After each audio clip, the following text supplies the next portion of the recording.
Hey guys, this is PODFIC, and today we're going to be reading Pictures That Hang in Your Mouth by Peeling Fruits. The summary is, Dick Grayson's type is redheads.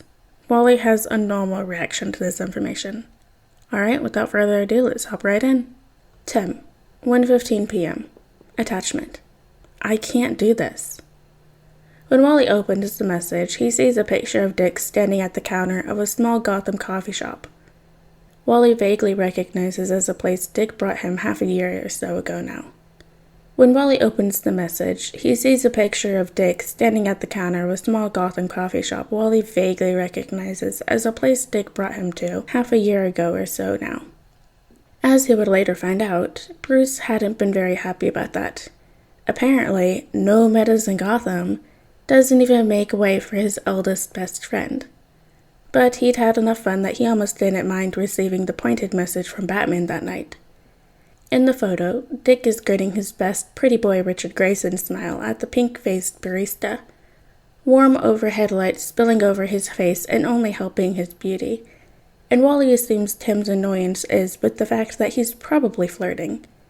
But he decides to ask what he means anyway. Tim, 1:17 p.m. He's been flirting with her for the past 5 minutes at this point. You know how he is with redheads. How he is with redheads? Huh. Wally's never really thought about that, but it's true, isn't it? He considers Barbara and Corey too. And actually, the last few women he's seen Dick with, not in person, but in magazines, on social media, whatever, have all been redheads, which, okay. He can react to this information normally. It's just that he can't believe he never saw the connection. That's all. And it's kind of interesting to think about how obvious his type really is. Not because Wally's a redhead, also not because he happens to be maybe kind of halfway in love with Dick. And has been for years at this point. Who isn't, though? Dick is brilliant and loyal and funny and kind, not to mention his looks. He's easily the hottest person Wally has ever met, like, ever. And it's honestly not even close. Actually, he's pretty much exactly Wally's type. Wally has always thought of Dick's type, not that he thinks about it much, okay? It's just the similarity he's noticed. As women who aren't afraid to talk back to him. But thinking about it in terms of something as simple as redheads, something he fits, it's a bit much. Oh, and they're hanging out tomorrow. Dick had invited him over yesterday to give him some company while he finally gets around to setting up his new-ish apartment in Bloodhaven, which Wally hasn't visited yet, but as he's been told is currently just a bed and a shitload of cardboard boxes.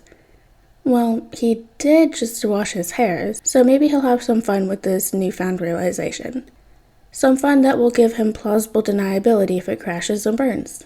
He shows up at Dick's apartment that evening with an amount of takeout that would be seriously excessive were he not a speedster, including, but not limited to, 2 boxes of pizza, enough Chinese food to feed a small army, and a big bucket of fried chicken precariously balanced on top of everything else. He can't help it. He loves Bloodhaven food, especially the pizza, though Dick claims Gotham has it beat there.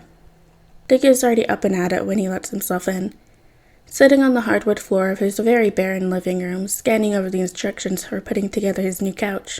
Hey, he greets, looking out from the paper to shoot Wally a grin that goes straight to his heart. Any of that for me? Whatever you want, Wally says, setting the food down on the kitchen counter, and scarfing down 2 pieces of pepperoni pizza to help him recuperate from the run here. You paid for it. Of course I did, Dick says, an amused but unsurprised chuckle in his voice. He waved one hand to beckon Wally over, pushing a little plastic baggie of screws into his hands as soon as he sits down. He looks adorable. He always looks good, but he's really cute like this. All casual at home in his sweatpants and a Batman shirt he's pretty sure he's seen all of Dick's siblings in. Plus a small silver cartwheel necklace Wally has never seen him wear. This is new, Wally says, a questioning lilt in his tone, holding the pendant between his fingers to get a better look. Tim made it for me, Dick explains, glancing down at the necklace at Wally's hand. Really? Wally says, letting go and looking back up at Dick's face. Since when does he make jewelry? Dick shrugs, and there's a small grin on his face despite everything else about him being nonchalant. Since he got a boyfriend, he wears it. Wait. Wally's eyes widen and he smiles. They're actually together now? No way. Barb would have told me.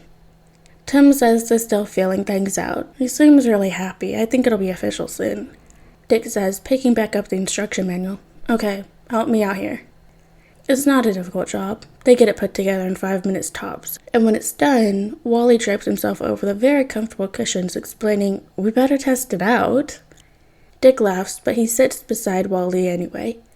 Wally leans against his side, tilting his head so his hair tickles Dick's unfairly pretty jaw. He's going to make him painfully aware of his redheadedness tonight, whether he likes it or not. Wally really, really hopes he likes it. Dick hesitates, his breathing briefly stifled, but he relaxes quickly into the touch. Wrapping an arm around Wally's side, his face is so close to Wally's head he could kiss it without having to move if he wanted to. The same way Wally's seen him press kisses into Barbara's hair, to Donna's, to Damien's sometimes, when he allows it. He's not exactly jealous, but it'd be nice, okay? It'd be really nice. Even with his face pressed right up against Wally's hair, though, he doesn't seem to pay any mind in his body language, just cutting up to him like it's nothing and conceding. Okay, we'll take a little break. As if they didn't just get started. It's good, the touch, even without a kiss. Dick is so warm, and he holds Wally without hesitation. His hand firm on Wally's waist like he's someone special. Wally's so weak for him, he thinks he doesn't mind that. When they get back to work, Wally finds none of the boxes are labeled in the slightest, so opening them is really a roulette. The first one they unpack is a bunch of books, mostly paperback, stuffed to the brim. Huh, Wally says, picking the first novel up and turning it over in his hands. I thought you'd read hardcovers, since the price isn't an issue. Dick laughs, shaking his head. I used to, but paperbacks are more comfortable to read. I only buy hardbacks, so my favorites. Jason's converted me. Oh, okay. That makes sense. He's not much of a reader himself, not like some people. He's so used to reading fast that it's hard for him to actually envelop himself in a story to give it time, knowing he could finish in an instant. Oh, is your bookshelf set up? It's the only thing I did, Dick says, smiling almost like he's embarrassed. Well, except my bed, obviously. Want to help me arrange them alphabetically? Wally grins. Sounds riveting. He says, already lifting the box of books to carry it to Dick's bedroom. It's a small, real wood bookshelf, and Dick explains that most of his books stay at the manor, that only the best ones live with him. Apparently, many paper books make the cut for the best ones, but still aren't good enough to earn a hardcover. Wally doesn't question it, just sits on the floor beside him, pulling books out of the box to start sorting. The third book, a worn mystery novel with a creased cover, has a large paperclip attached to the back cover for seemingly no reason. Bingo. Wally's hair is getting in his eyes a little anyway.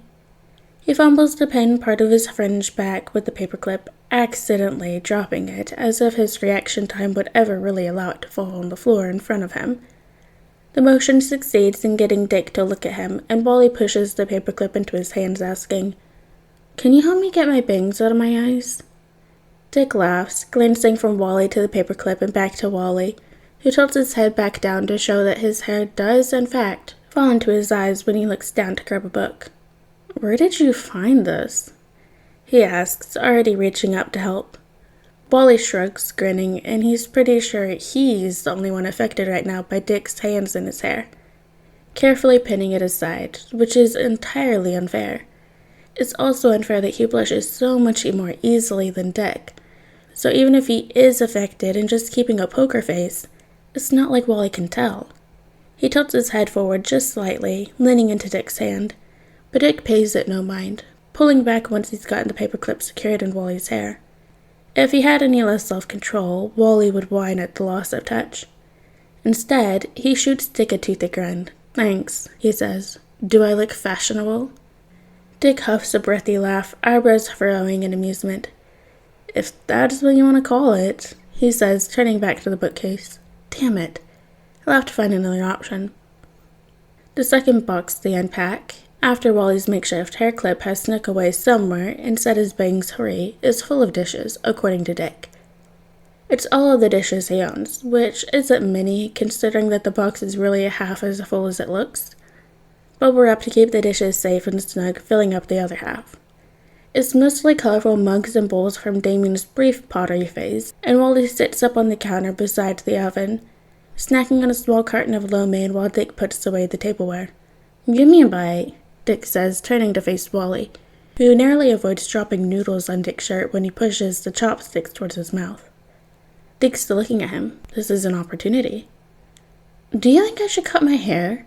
Wally asks, tilting his head forward a little to demonstrate how it's starting to get in his eyes, in case Dick forgot. The length actually has been bothering him slightly, but he hasn't genuinely thought about cutting it past trim. Dick looks at him like he's considering it, mouth twisting when he bites the inside of his cheek. "No," he decides, taking the carton and chopsticks out of Wally's hand to get his own bite, even though there's plenty more Chinese food in the bag. "Why, are you tired of it?" Wally hums, shrugging. "It's getting kind of long, don't you think?" "I guess a little," Dick says. Dick sets the chopsticks in the white carton, handing it back to Wally, and as soon as he takes it, Wally grabs Dick's wrist with his free hand.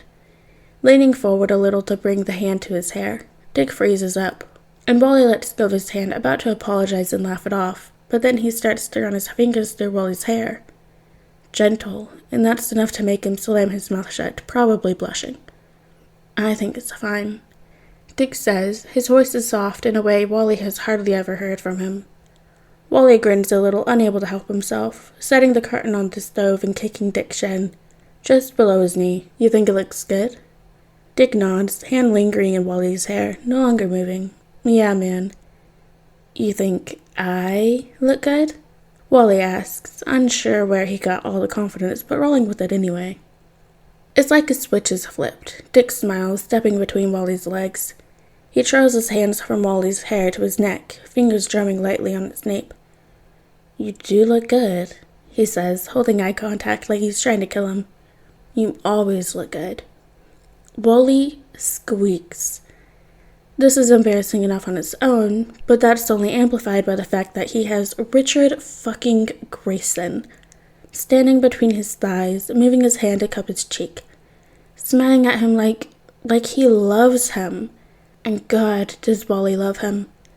He tugs him closer, grabbing at his shirt, and he's not entirely sure who leans in first, but then they're kissing. They're kissing in Dick's brand new, barely set up apartment. The apartment Dick asked Wally to put together with him. And Wally loves him so much he could cry. Instead, he brings both of his hands to Dick's face and tilts his head to kiss him deeper, hooking his ankles around his thighs, and Dick makes this quiet, breathy sound that has Wally melting into him, pulling him impossibly closer because all he needs right now is to feel him. "Fuck," Wally mumbles, sliding off the countertop to stand, and immediately Dick has him pushed against the counter, a drawer handle pressing into his back. But he doesn't care, because Dick is toying with the hem of his shirt and kissing him like it's the only thing he wants to do. "You're so pretty," Dick says, barely above a whisper, sliding his hand up Wally's shirt, cold against his bare waist. "Don't cut your hair." "Maybe I'll buzz it, just for you," Wally says, shivering at the touch but quickly melting into it. Dick glares at him. "Absolutely not." Wally opens his mouth to assure him that he won't, but doesn't get past that because Dick uses the opportunity to slip his tongue into Wally's mouth. Everything warm and so much. He can't believe that this is really happening, that he's really making out with his best friend, who he's kinda definitely in love with. Distantly, he feels his phone buzz in his pocket, but he doesn't care. Doesn't care about anything but Dick right now. Dick, who is sucking on and nibbling at his bottom lip so nicely it makes his chest ache. Dick, who Wally knows would do anything for him. Dick, who thinks he's pretty. Oh, God. Dick thinks he's pretty, thinks he's always looked good, thinks he looks good enough to kiss like this. Grabby and a little bit desperate, and Wally loves him so much that it hurts. This big, quivering thing in his chest, he can't help himself, needs to pull back and say, hushed against Dick's lip, "Dick, Dick." And Dick looks at him, half-lidded blue eyes flickering between his eyes and lips like he's thinking about kissing. Dick, I love you. Dick takes a sharp breath that sounds almost like a gasp, noses brushing as he pulls back to meet his eyes, hands stiffening on Wally's waist. Wally, And Wally has never seen him so flustered, stammering over his words like this. I love you too. Go out with me, Wally says, less of a question than he intends it to be. It doesn't matter because Dick nods furiously before tugging him forward into a tight hug, pulling Wally's shirt half up in the process, one arm squeezing his bare skin, the other pressed against the scrunched cotton. And because he can't help himself, Wally asks, fumbling to hug back hard. Wait, really? Of course I'll go out with you, Dick says, and then he tilts his head and kisses the spot just below Wally's ear, and oh man, this is really happening. Dick loves him, and they're going to go out and be in a relationship, and probably definitely kiss a lot more. And Wally's pretty sure he's going to cry if he thinks about it too hard, so instead, he lets Dick kiss up his neck and focuses on the feeling. On Dick's lips on his skin, and Dick's arms around him, and Dick entirely focusing on slipping his own hands under Dick's shirt, pressing them flat against the small of his back. Of course, Wally repeats, a little starstruck. Dick just laughs, tilting his head sideways to press an open-mouthed kiss to Wally's throat, giggling against his skin when Wally says, oh. Both a response to Dick's mouth on him and to the situation, really, finally sinking in. He's wanted this for so long, and here it is in the palm of his hand, rather kissing his neck, smiling into his throat like he's never been happier. All because of Wally. I love you, he says again, like he's trying to reconfirm that this is real, trying to lock it in. I love you too, Dick says, infinitely more confident than the first time. He lifts his head to grin at Wally, and what is Wally to do but pull him in for another kiss? And another, and another. He doesn't check his phone until far later, when most of the food has been forgotten to go cold on the counter, and exactly 0 more boxes has been unpacked. When he does, there's only one message. Tim, 7:53. So, did it work? Yes. Thanks. Alright guys, and that is the end of Pictures That Hang in Your Mouth by Peeling Fruits. I hope you guys liked it, and I'll see you next chapter.